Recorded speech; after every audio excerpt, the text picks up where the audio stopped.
Well, hi folks, and welcome to our webinar this evening. It's great to have you with us. It's slightly odd not being able to see you, but it's really great to have you along here this evening to our Real Lives webinar. We're here to chat with Colin and Elaine, and it's great to have you guys with us. My name is Paul Brennan. I'm one of the ministers here at the Tron Church, and it's my joy to be able to chat with these folks this evening, to hear a bit about them. So the plan for the evening is just a bit of back and forth between us. I'll ask some questions just about what they do in life, some things about the very heart of their lives, which is their faith, and also some of the challenges they faced along the way. And then at the end, we'll have a bit of time for Q&A. So if you are joining us on the Zoom webinar, I think you'll be able to type in questions. So do type away as things come up, and we will try and get through some questions at the end. There might be too many, so we'll do what we can to accommodate that. But it's great to have you with us, and if you're just clicking in now, then you're very welcome indeed. It's really good to have you joining us tonight on this Zoom webinar, and also folk will be joining us on YouTube, so we're able to stream onto YouTube at the same time. But enough from me, really, and I want to direct the attention to the other side across the sofa here, and to Colin and Elaine. So I'm really grateful for you guys. This is a brave thing to do, to be able to come on and chat to us like this. So well done, you guys. I felt a bit nervous, and I'm just the one interviewing, so I'm really glad you're up for this. So I'm looking forward to hearing a bit about you guys, and hopefully it'll be an interesting conversation for folk listening in. So why don't we make a start, and just tell us a bit about what you guys do for a living. What do you do when you're not sat on the sofa chatting to me? Do you want to go first? Sure, yeah. Sure, yeah. So yes, I'm a secondary school teacher. I have been since the year 2000. So it's easy to remember how long I've been teaching as well. So I qualified as an English and history teacher, and quite early on in my career I got involved in what was guidance work back then. Managed to hold down a couple of acting posts in the schools in East Kilbride I worked in, and got my first kind of promoted pastoral care post in Jordan Hill School back in 2006. Spent a few years there, and since then I have been in Bannerman High in the northeast of Glasgow, and I'm pastoral care principal teacher out there. So that job kind of, it's supporting pupils really. So dealing with pupils' issues in school, outside of school, writing things like university references. We're in the middle of that just now, but also coordinating with outside agencies that might be involved with pupils' lives, social work, police, children's panels hearings. I'll go there and represent the school at those sort of things as well. So it's a wide and varied job, and I really enjoy it. And there's never a dull moment when you're working with teenagers. No, I can imagine. Every day, every hour's different. So yeah, it keeps me very busy. Very good. What about you, Elaine? Well, I studied, my degree included fashion and economics. So after I finished my degree, I thought I was going to be a fashion designer and travel around the fashion shows. But I was a little bit of a homebird. So I ended up going to Murray House, and I decided to become a home economics teacher. So I eventually got my first job in West Lothian, and then I kind of worked my way up, and I became head of department. And I was always very keen and enthusiastic, so I used to get lots of speakers in. I used to do lots of events when we were at school.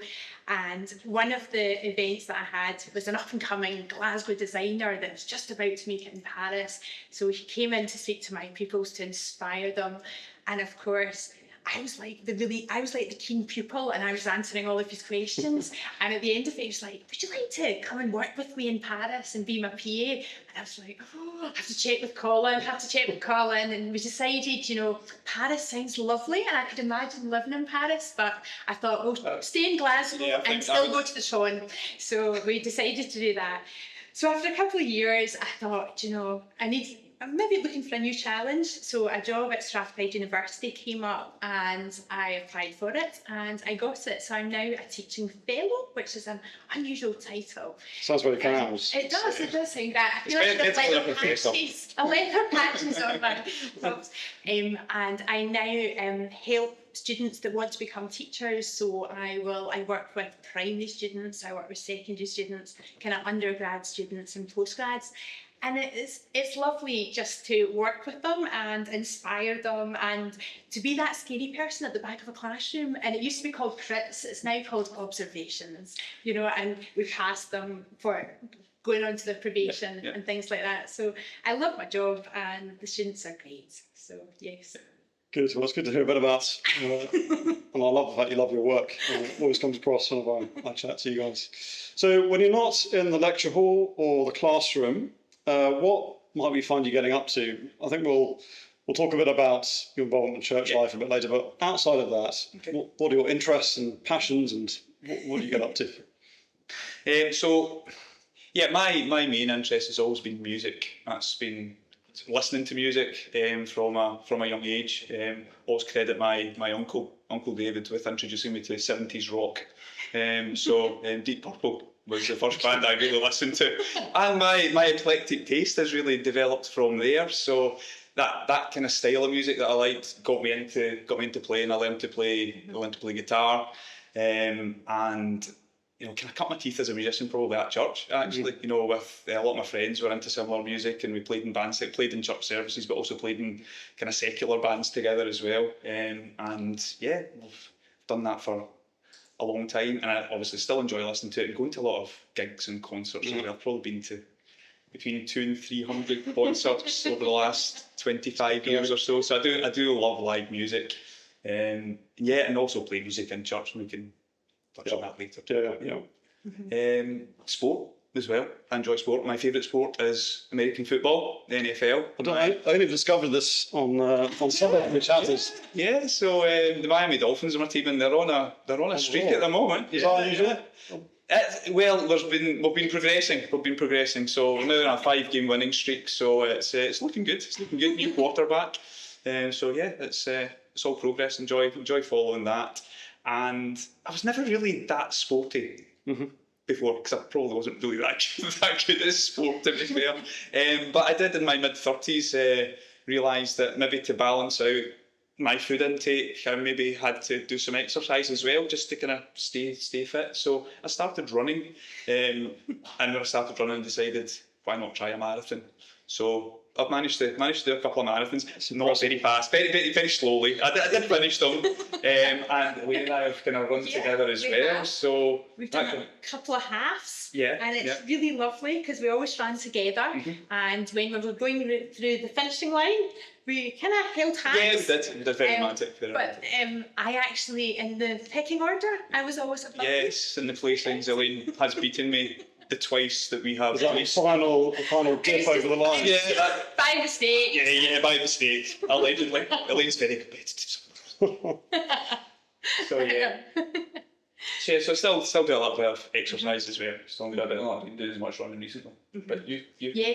Certainly, I love fashion, so I love reading articles, I love looking at fashion, I love making clothes, I love adapting clothes and making them very current for the new season. I also spend a lot of time making interiors, so all of the curtains in our house, which we'll speak about a little bit later, I've made all of them. So anything to do with a sewing machine, I love. So I've got a real passion for fashion, and that was the title of one of my courses. It's really good. And also, I like baking as well. So when we get the time, it's lovely to do some baking.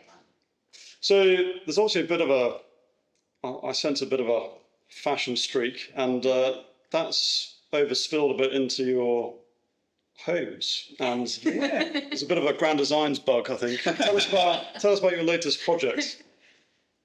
I think the house. We decided we were living in a flat, and we thought, should we grow up and buy a house? So we eventually thought, we bought a house, and it was an older house that needed a lot of work. I had lots of ideas, and then Colin. So Elaine had many of the ideas and convinced me that some of those ideas were even my own, which was really good, very skillful. I got a bit of a DIY bug probably from what was Elaine's flat before we were married. So Elaine had a flat in Shawlands, and when we got married, obviously it became our flat, and Elaine decided we were going to do some work on it.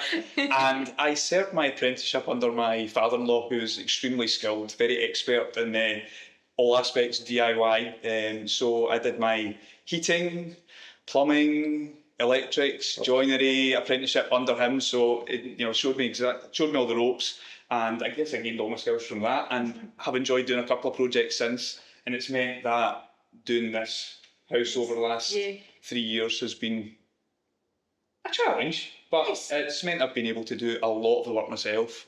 But I also, I did what sort of things did I do? Did the heating, Central heating. new radiators.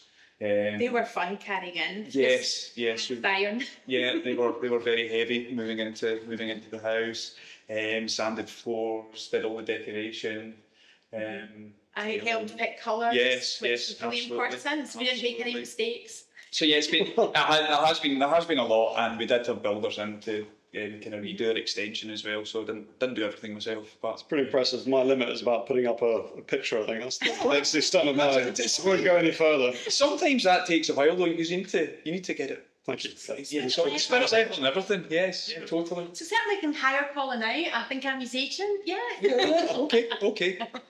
Okay, yeah. And you did all the you did all the curtains and everything as well. A lot of sourcing of products and came up with ideas to show Colin to see if he could do this. So it was great. Yeah. YouTube's always Enjoyed it. handy as well. And it's such a shame at the moment because the house is finished, and of course we're now in level 4. So Nice. we've We've not had the pleasure of having folks up to really see it. And I feel very bad. I'm quite keen to see it. It's that's good. Well, I took the first lockdown as an opportunity to do a bit of painting. So Yes. I think that's it. I think we'll draw the line there. So we know each other from church, and that is, I know, a sort of major part of your life. How is it that you each began to follow Jesus? When did that happen for each of you? Do you want to go first? Yeah, I'll go first. Well, obviously, I was born into a Christian family, so as a very young little girl, I remember going to church with my mum and dad and my brother, and we went to church every Sunday. We went to all the events that were on at church. So from a very young age, I knew about Jesus. I knew that he was born, he lived a perfect life, he died on a cross for me, and he rose 3 days later. So I always knew that, and as I kind of went through my primary school and secondary school, and even when I was at college and uni, I knew the importance of building a relationship with God, and I knew the importance of reading my Bible and praying and learning more about him. So from a very young age, I always knew that, and I always believed. So that was my kind of story, and the importance of people like my Sunday school teachers or the teachers of groups that I went to were so important in my life. So it was great. Yeah, that's very similar stories from myself. But I don't really remember a specific conversion experience as such. I don't actually remember not believing Jesus was who he said he was, and that he died and rose again, as Elaine said. And that following is a step you take, and it's a process throughout your whole life as well. You trust God, and you get to know him better, as Elaine said, through reading his word, the Bible, through praying, and obviously being in church and learning there as well, and with other Christians in church. So yes, that's from an early age. It's just been a process. Yeah. And tell us, you follow Jesus, and you're part of the local church. Why is church such a priority in life? Why do you see it as something central to all that you do? Yes, it's our main. I mean, we talked about our kind of hobbies and what we do with our time, but church is our main activity outside of work. And I think, as we said in our answer to the last question, going to church is a big part of trusting God and learning what his will is for your life as well. So we go on a Sunday and we receive teaching. We get to meet with our fellow church members and talk to them as well, and live life together. Wednesday night we also were in church as well. Yeah, and we have growth group, which is a smaller group of people, which is great because we get to study the Bible together, we get to pray for each other, and it's really nice because it's just a smaller group and we get to know each other really well. So that works really well. So And also to serve in your local church because we're we take part in the welcome committee, so we're normally at the door welcoming you to come in and making sure you're sitting 2 metres apart from each other at the moment. And that's really nice to get to know people as well. And certainly we're helping out with Christianity Explored in the past, and I'm doing it at the moment. Yeah, we're also singing the choirs at Christmas and Easter as well, which is a lovely thing to do. Yeah, I play guitar, usually at the Farsi service for Iranian brothers and sisters, so I get to play some music for them as well. So church is important as a place to go and learn and develop your relationship with God and with your fellow church members and Christians, but also a place to serve people too, you know, and serve the rest of the church and help. So that's why it's a big priority for us, because God asks us to do it in His Word. Yeah, well, I've certainly really enjoyed getting to know you guys at church. And a question that folk will probably have as they're watching this, how did you two meet? I always love these stories. How did? Well, let's hope we have most of the points. Yeah, It's exciting. It's a brilliant story. On you go. Right, it was 2001. Correct. And I went to a church in the south side of Glasgow, and we decided to organise a youth event, and the person that I was working with said they would try and get somebody to do a little message or do a presentation, and they said, do you know any bands that could maybe come and play some music? And I was like, yes, I actually do. So there was 5 people in the band. So I was able to get the 5 numbers of the 5 boys in the band. And I started off phoning around, and I phoned the first guy and he wasn't in. I phoned the second one, he wasn't in. The third guy wasn't in, and I think you were number 4, Colin. Thanks. Colin was number 4, Yeah. and I phoned in. Didn't get you either. I didn't get you, but I got your dad. So I was able to leave a message and leave my number, and you phoned back. And when you phoned back, we actually chatted quite easily, and it was quite easy. We chatted away because we hadn't really spoken to each other before that. We'd known each other from kind of church circles, and but not particularly well. So we organised, and it was so funny because the event was on the Saturday night, and on the Friday night we had a rehearsal. So Just a wee kind of sound set up, run through sort of idea. Just to check it was all working, and we got on quite well. And on the Saturday night, I was a Bible class leader at that point, and I was sitting with my little Bible class little group, and they were like, Elaine, she keeps looking at you. I think he fancies you. And I think, don't be silly. And at the end of the night, I can take over there.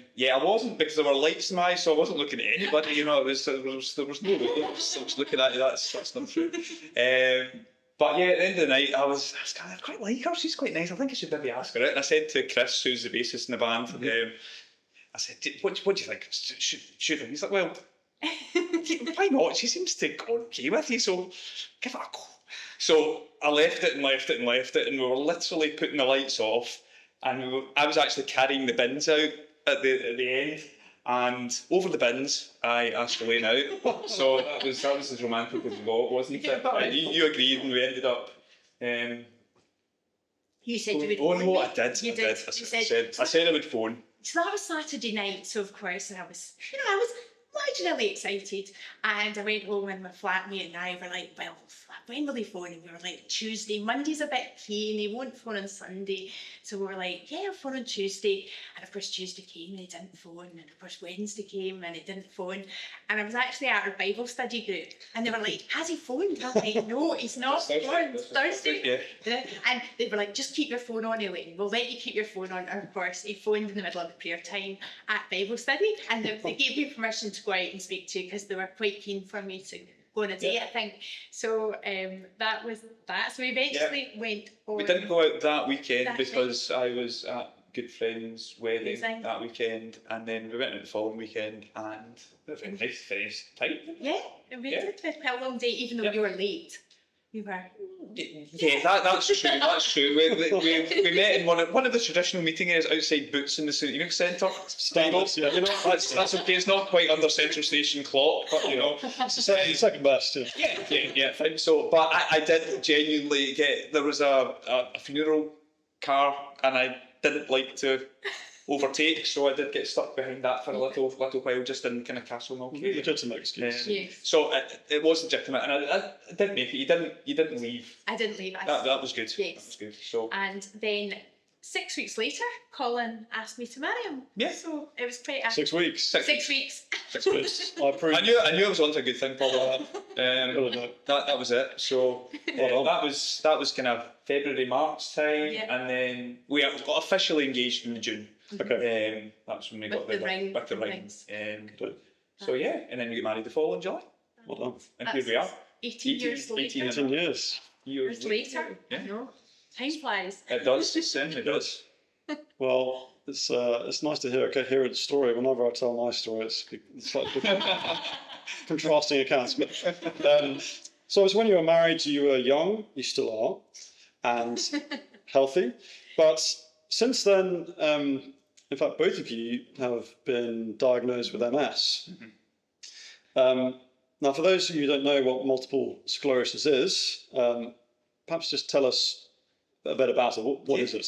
What's involved? So, actually, if anybody is interested in finding out a bit more, multiple sclerosis website, Society website, and MS Trust are really good places to go for information. But it's a neurological condition, so it affects your nerves, and it's when your immune system mistakenly attacks your nerves, and it's in the spinal cord and the brain that they're attacked. There's a kind of there's a coating on your nerves called myelin. It's a kind of protective coating, and it kind of eats away at that. I can't remember. Somebody described it once like an electrical wire, where it's got the kind of plastic coating on it. So it's like the plastic coating will be eaten away, and the copper kind of disconnects. So you can imagine your brain or your spine trying to send signals to the rest of your body. So that communication kind of breaks down. Now, with our condition, it's called relapsing and remitting MS. So when there's an attack, it repairs itself. Maybe not fully, but the connection can kind of come back again. So that's why we sometimes see people with MS. It can get better, but also it can be permanently damaged, and sometimes it comes back fully. So yes, it varies in symptoms as well. So because it was eyesight. Yeah, eyesight. Movements. And the way you think and process things and how you feel as well. So it has quite a wide range of symptoms and effects. That's kind of what it is. Okay, and Colin, you were diagnosed first, is that right? First, yeah. So it was kind of quite rubbish with remembering. I know, I wish I could remember dates. Definitely around about 2006-07, kind of, because I remember I'd started work, talking about work earlier on. I was at Jordan Hill School when I was actually diagnosed. So yeah, I'd lost the sight in my right eye for the second time. Yeah. You know what guys are like going to the doctor, Paul? It's like, all right, I've lost the sight in my eye. I'll be all right, So, and as I was saying, it got better. So I was like, okay, just a funny little blip. But the second time it happened, I spoke to our good friend Elaine Gardiner, who's an eye specialist, and she's like, get yourself to the hospital. So got checked out. The condition with the eye is called optic neuritis, which is quite a common symptom of MS. And when they kind of looked into the last couple of years, I'd had quite a lot of things I hadn't gone to the doctor about. So I kind of lost a bit of movement in my leg. I'd lost dexterity in my hands as well. I couldn't write for a while and had numb toes and various other wee kind of funny, strange ailments. So when I went to the consultant neurologist, he sent me for an MRI scan, found scarring on the brain. That's the multiple sclerosis is multiple scarring. So you get scarring on the brain and in the spinal cord as well. So that's where the evidence of the disease is seen. So yeah, that was the conclusion was that. And then I was put onto a medication, which was a weekly injection, which was designed to reduce. It was about, I think I remember at times about 20 to 30% effective. That was the kind of efficacy of it. So it was to reduce the chance of more symptoms, but also the severity of Yeah. the symptoms as well. So that was the purpose of the medicine, Mhm. and that was, I guess, that's my kind of initial story. Yeah. And then, so Colin, you diagnosed around. Yeah, but then, but they're kind of and then Elaine, Yeah. also tell us how that Yeah. all came about. It was interesting because I started and I had sort of pins and needles constantly and it just wouldn't go away, and then I had a weakness down my right hand side. So I'm probably just as bad as Colin for going to the doctors. So I eventually went to the doctors and they sent me to, actually it was our consultant neurologist, Yeah. wasn't it, straight away. And he then decided to send me for an MRI and also a lumbar puncture, which was an interesting operation. I've heard it described. Yeah. Yes, it was interesting. So just to confirm my diagnosis, so of course it did confirm that I had MS. So I also got put on a different drug from Colin at that point. There were a couple more. Yeah, Maybe by that time. Yeah, Oh, but there was- it was a different one. And then the good thing is because you moved to my consultant, so we could have joint appointments, and Colin moved to my MS nurse. Yeah, So we could have joint. So we used So we to went to just, go like dates to the hospital, you know. It was it was funny actually because the staff got to know us really Yeah. well, and you're a bit of a fainter when you get blood I tests am. as well. So Right, well, I Had can a call catch it. up on. Yeah, I can call it giving blood. Yeah. But it really is my blood test, and because I fainted the first time, then they know us. Probably a bit too much. And also, my first medication was an injection. So it was like a mobile phone you put on your body, and you kind of rotated your sights, and the injection went in. And of course, because I don't like needles, I used to count from 10. And when I got to 2, I'd be like 1 3/4, 1.5, 1.25 before I'd press the needle. Yeah. So eventually Colin started pressing the button for me Yeah. because I just, for long, You weren't very good. I You weren't wasn't very very good. good at it. So Yes, yeah, that that was me. Okay, so that's quite a thing, really, not just for Yeah. one, but both. Is living with MS, is it frustrating? Is it scary? How do you sort of go about life? How do you control it?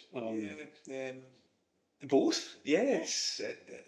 It can be really frustrating when you've got a symptom, and for example, I've lost a wee bit more use of my leg of late, so that running isn't happening. It's like I would like to be able to do it, but I can't tell my leg to do what I wanted to do. So it's frustrating. That it's scary because It's the unknown. it's the unknown. It is the unknown, but we do have a degree of control. Yes, we do. We eat well. We are very healthy eaters, and we make sure we have our 5 portions of fruits and vegetables every day. We drink our 2 litres of water. We kind of sleep well. We make sure we get our 8 hours of sleep. So there's an element of control in that. But also, I must admit that our doctor, our consultant, and our nurse are amazing. And obviously, there are medications, and there's lots more now than there ever was, which is great, so it can control it to a certain extent. But there's also... Yeah, well, I kind of touched on that because I talked about my initial medication was that kind of weekly injection, and I did that for 10 years, and it seemed to keep me very stable. And even the nurse and doctor were surprised when I had a little bit of kind of deterioration in terms of movement. As we said, that's one of the symptoms. So lost a bit of movement in my leg. So changed medication, which was actually, there's a positive side to it as well, because my previous medication I would take on a Friday, end of the week, and on the Saturday I wouldn't be feeling particularly great. It was a kind of flu-like symptoms, and that was every weekend. But it became part of life, Paul. That's just what it was. Saturday was wiped out. Sunday, church, and then back to normal. So actually, having the symptom, you can put a positive slant on it as well. So you can say having the symptom is not great, but it's actually meant my medication's changed and changed my kind of life a little bit that way. But there is the kind of, you think you can control it through your medication, but it helps. But there are no guarantees with that. And also, I have actually moving on to my 4th medication at the moment because with my MRI scan, there's Yes. noticing lots more lesions. Okay. So it's a little bit of a kind of interim period at the moment because I'm finishing off my medication and I will have to go into hospital for my 4th medication because that will help, and then I'll be going on to a 5th medication. It's a kind of transition. Okay. Medication. It's how I guess it's how medication works, isn't it? Yeah, it's all to do with my It's all to lymphocytes. do with lymphocytes and Yeah. allowing them back out before the new medication can start. But that's been postponed because of COVID. Yeah, so it's supposed to begin. It was meant to be kind of February, March. Yeah. I was going to start that, so they're just monitoring me at the Okay. moment, and we'll How long will see. that transition to the final I think medication? 4 to 6 months. Okay. I think was the initial transition to let my lymphocytes out again Yeah. before I So go you into can- my next medication. So which will be great. So just waiting, you know. Okay. So they're being really good at monitoring. And I think that's the big thing about the monitoring as well, because although my symptom is more obvious and you notice it, I think the doctor would say that Elaine's MS is a bit more aggressive, Yeah. but it's just not wherever it's attacked in our brain, spinal cord hasn't shown the symptoms as readily. So that's where again it's a positive. It's if you didn't have the scans, you wouldn't know that Yeah. it was more active and we needed to do something about Yeah. it. So, but again, it's the control thing, isn't it? Yes. It's not Uh-huh. really And in our control. you can appreciate the medication, but you can't put your faith in the medication because obviously I've been through 5 medications in the last so many years. So yeah, you have to put your faith in something else. Yeah. Then we'll come into But that. yeah, we do feel that there's plenty we can do to help control Yeah. the situation. And obviously, you both have full careers, and Yeah. how does that work in the workplace? How do you manage that? And There you go. Certainly not many people would know that I had mixed because I just keep, and I know you're the same, we just keep going, Yep. And actually when you do have an underlying health condition, you actually appreciate your health more because you appreciate what we do have. I don't have a cold, I don't have something else. So you actually, I know this sounds silly, but I always, when I wake up in the morning, I'm excited because I think it's another day. And I can get out of Get to bed. work. And I can go Get to your work, which is just at the moment from the bedroom, it's about 3 paces to the hall where the office area is. But I've got a wee bit further to go You into school. do. You have to go to school. The teachers are going to be there even at level 4. No, it's all good. It's all good. Yeah, I would say similar to Elaine for myself as well. It's like it's not something all my colleagues know. Depends if they're all watching tonight, I suppose. But my closest colleagues are aware that I do have MS, and the occasional person might have asked about my limp when I'm walking. So that's it wouldn't necessarily be obvious, but there's lots of things that go on with MS that aren't noticeable, and people think, everything's fine, and we're quite happy with that. It means we can go on with our work. Yeah. It doesn't really It doesn't. affect us. No, it doesn't. That's very helpful to hear. There may be folk tuning in for whom this is a live issue, and just having you guys being able to talk about it so openly, and I'm sure it'll be a help to others. But you've touched on a couple of times the fact that your faith is not in the medication, but actually your Christian faith is so important to you. And how has your faith equipped you for, or the challenge for both of you of living with MS? How has that helped you to navigate what you've had to deal with over the last sort of 10, 15 years? Yeah. It is the most important part of our lives, as I said. I think faith in God gives you a completely different perspective on life. As I said earlier on, we trust in God, and we want to obey what He tells us is our will for our lives and how we should live, and He teaches us that in His Word, the Bible. And it gives us a kind of different perspective on what's important, because we learn about what's important when we're in church. We talked about our growth group and being in prayer meeting as well, involved in so much in church, and that's what's important to us. And even having that eternal perspective on things, where you realise this is temporal. We're only here for a short time, so it shrinks your problems. And we aren't in control, which is okay, because God's in control. So it takes it takes the edge off of the worry as well. So if I know God's in control, if I'm not going to be as concerned, it doesn't mean we don't have days where we feel down, or but it's much easier to pick ourselves back up again when we have that that bigger picture. Yeah, totally. I know. Now, for those watching and listening, you come across as people with real joy and thankfulness in life, and certainly that's been my experience. If I'm ever speaking at the front of church, I look for you guys because you radiate. You're enjoying what you're hearing, and but that just comes across when people engage with you. And I guess some might think there's many reasons not to be joyful and thankful with MS, but what is at the root of what is apparent? Your joy or your contentment in life? What's at the root of that, would you say? Do you know, it is our faith, because as Colin said, like, yes, we have MS, but there's a bigger picture, and we have a faith, and we know God is in control in our life.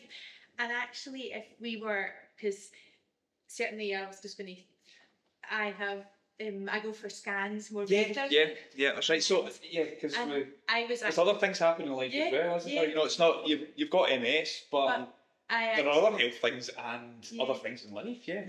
So I had a scan a few years ago, and they found an aneurysm in my right hand side of my brain. So, and that's something else to deal with. And I'm sure some people may think, that's another thing, and having to deal with that. But actually, because we're Christians, and we can actually just appreciate, yes, I've got an aneurysm, and yes, we just appreciate life, and we appreciate that we're Christians, and one day, this is just temporary, and one day we'll be in heaven, and we'll have a perfect body without an aneurysm. Without MS, which will be amazing. So I think life does throw challenges at everyone, Paul. That's the case. We've all got our stuff to deal with. This happens to be our thing, and we're thankful for the things we do have. I guess it goes back to the issue with my medication. It actually was a good thing in terms of that. So you can be thankful for that, or you could look at it in a negative way. But it's about your outlook. And I think, as you said, trusting and obeying God, and having that eternal perspective on things and on life here and now. Just thankful for everything that we have. Thankful for our house, to think that I've had the ability to kind of make it a house that we want to be at. So it's good to appreciate the things, not to have them as your focus, but to appreciate what you've got. And it's God that gives us these things. So we're very, very thankful for what we have. So it gives us a sunny outlook. It does. Sunny disposition. Yes. We've got each other as well. We have. Which we quite like. We do. Well, that was to say something, wasn't it? Yes, it was. You had your chance. Well, folks, it's been a real joy to chat with you, and we could keep chatting for a long time. But and I appreciate, as you've mentioned earlier, there's not a lot of folk who would know about the fact you've both got MS, colleagues, but to be able to talk about it so openly is we appreciate that. And we are going to take some questions from our Zoom webinar, so we'll see what comes. But we'll maybe take sort of 10 minutes or so just for a few questions, and then we'll wrap up, I think. So I've got questions appearing on my phone there. This is very high tech. It's very high tech. Colin, an opportunity for you to earn some brownie points. Okay. Here we go. Okay, so what was it about Elaine that made you want to marry her after 6 weeks? After 6 weeks. And it's quite soon. Okay, we're going to really, really careful. Do you know, we got to know each other really, really well very quickly. We did spend a lot of time together.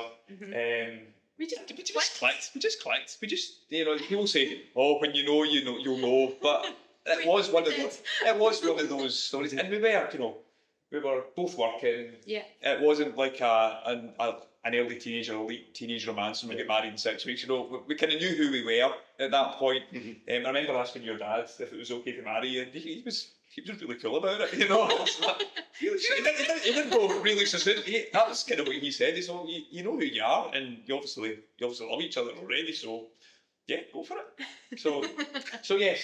Hopefully that answered your question. That was a good answer. Did I get a good Christmas present now? Yes. Yeah. Yes. Okay, another this is sort of less important, but I'm sure means a lot to you, Colin. But when is I'm not sure I'll pronounce this rightly. Okay. Your band, Smudge, is it? Oh no, we were called Smudge. Smudge. So Yeah. when is the next Smudge reunion? That's the question. Well, I didn't know. Well, I've got back together with some of the guys. We were starting to organise rehearsals. We'd had a couple of rehearsals before in Pre-COVID. lockdown. So all being well, when this is all over, me and my good buddies will get back in the studios and hopefully be out gigging across the world. Well, or maybe in Glasgow somewhere. Yeah, we would love to do it again. You know, or it's been a lot of years we've been, you know, good friends and playing music together. So yes, our name will change. We won't be Smudgy anymore. What's your latest name? We're called Weird Number 70. The band formerly known as. The Yes. band formerly known as Smudge. Okay. Yeah, It's now Weird Number 70. yeah. I'll not explain where that name comes from. We'll come to that another time. But damn the it. worst even. Yeah, it is. Okay, well, that's answered some of the fans. Okay, a couple of questions just on faith. I'll give you a couple of questions and you can tackle them one at a time if you like. You both grew up in Christian homes. Do you think you have been brainwashed and why? And another question related to faith. People often reject the idea of God being a good God in the face of suffering, but you didn't. Why is that? Yeah. So there's a couple of questions you can think okay. about and Well, I'll take the let's brainwashing. respond. Yeah, you take the brainwashing. I'll take the brainwashing one. No, definitely not brainwashed, because yes, our parents took us to church, but it's a decision you make entirely yourself. Nobody can decide whether you want to follow Jesus or follow his teaching, or invest yourself in the life of a church as well. So yes, there was influence, of course, and I think most Christian parents would want their children to become Christians, so that's there's nothing wrong with that. But no, it was definitely not anything that was forced upon myself or my brothers. We all made decisions. We actually all made decisions to follow Christ ourselves, and I guess the proof of the pudding is the fact that you're continuing to live that beyond being under the influence of your parents at a very young age, you know. So yeah, hope that answers it. That's helpful. Thank you. Yeah. And the second question, can you just remind me again what was the second question? People often reject the idea of God being good when suffering comes along. So the suffering in the world, therefore God cannot be. But that wasn't your response when you, not just MS, but other things in life. You've not rejected him, but actually perhaps the opposite. Why is that? I think because you think, God, you're not guaranteed a life where you're going to have health, wealth, and happiness. You know, we're living our life, and you know, God is in control of our life, but there's no guarantees. You know, Things happen. Yeah, Don't things every- do I think happen you said in that life. earlier on. Yeah. You know, it's like everybody has. Because I stuff to remember deal when with. I was diagnosed, some of our friends said to us, you know, why has this happened to you? And actually it was Colin, you said, well, why not? And I was like, yes, why not? You know, because we're just living our life and Just we're like just anyone else. Yeah. And I'm quite sure all the people watching as well have got their stuff. Yeah. You know, and they have, and it's how it comes back to that kind of faith perspective where you can either go through that without knowing God and trusting in him, or you can go through it trusting in God, and that's for us, that's the only way possible to deal with the situation we're in and to deal with life's ups and downs. yeah, Yeah. totally. Yeah. Yeah. Okay, there's been a few other questions along a similar sort of line, so I'll not pose those, but perhaps just to change topic slightly. You're both in the teaching profession, and what are the challenges as you teach being Christians, but also what are the encouragements of being a Christian in the teaching environment? What are the challenges? What are the things that are difficult? You can You can take the school one now. and you'll talk about what you feel. Yeah, I think in my role as well, in a pastoral role, it's difficult because obviously my faith is so important to me, and it is the truth, but it's not something that I can necessarily say, do you know what, I know that having a faith would help an awful lot of people, colleagues and pupils as well, but it's not something that I can use in my job, but it doesn't stop me doing my job to the best of my ability, and yeah, just helping people through whatever they're dealing with. So I think that's where the kind of the challenge lies. It's not, I've got my job, which has to be to a certain extent, separated from what my beliefs are, just because of the environment. Yeah. Hope that helps. Certainly, working with students, obviously students are older than pupils, so certainly, we can chat. Pre-COVID, we were able to chat and get to know them at a different level, and you're able to, talk about church, what you did at the weekend. So it's really nice to build up relationships with students, and also you're helping the students go out and teach in today's society, so you've got to prepare them. So as a Christian, you prepare them. Yeah, you do your job to the best of your ability, and we're taught to work as if we're working for God, so you should be doing your job, to the highest possible standard. So I think that's a real motivator, isn't it? And sometimes you fall short. My colleagues that are watching will be able to tell you, really, Colin? but yeah, we try. So yeah. Yeah. Good. Okay, I think just two more questions, and then I think we'll draw stumps. Sure. So I'll give you two together, and we can answer these. So I guess this isn't maybe a question really to you two, but would you consider delivering and providing the Christianity Explored course online? It helped me a lot a few years ago, so something's obviously done. And you mentioned yourself being involved in Christianity Explored, so we can maybe come to that in a second. But perhaps first, what advice would you give, or what would you say to anyone struggling to come to terms with a diagnosis or life difficulty? So perhaps someone's just been presented with something totally out of the blue. What would you say to them? Certainly, there'll be, medical staff that will be able to help in this situation, but also speak to your friends, that will be able to help. But also, if you are a Christian, speak to your Christian friends about it, and talk to your Christian friends, and ask for support, like what a sort of small, like our growth groups would do, if you were struggling at a particular moment in time. But if you weren't a Christian, I would really advise you to maybe think about Christianity Explored. And I know there's a course coming up in the new year, because it's maybe an opportunity to learn about the Christian faith and be able to ask questions. And certainly if we can't answer those questions, we will find out for you. But certainly, also we would be more than happy to speak to somebody about how we deal with our kind of the challenges we face in our life and how we cope with them. So if it's somebody that needs somebody to speak to, I certainly would do that. Great.